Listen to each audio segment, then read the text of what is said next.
নমস্কার বন্ধুরা, আজকে বানাবো আরসা পিঠে। এটার বিভিন্ন জায়গায় বিভিন্ন রকমের নাম হয়। আমাদের এখানে আরসা পিঠা বলা হয়। আতপ চালটা 2-3 ঘন্টার জন্য ভিজিয়ে রেখেছিলাম। এখন জল ঝরিয়ে একটু শুকাতে দিয়ে দিলাম।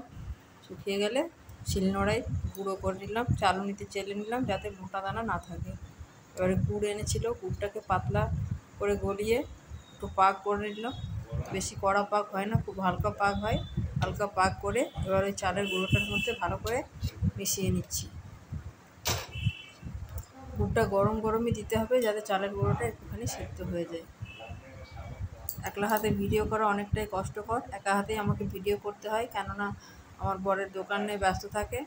আর মা এসেছিলো, তাই মা একটু ক্যামেরাটা ধরে দিল, তাই একটু ভিডিওটা করতে সুবিধা হলো।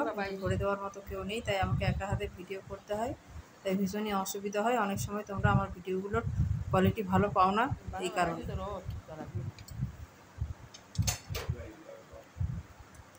প্রথমেই সব দুধটা দিইনি, আগে একটু দিয়েছিলাম, দেখলাম কম হলো, তখন বাকি দুধটা ঢেলে দিলাম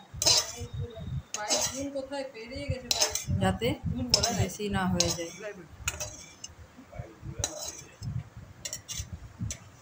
এবার চালের গুঁড়োটার সাথে ভালোভাবে মিশিয়ে নেব গুড়টাকে।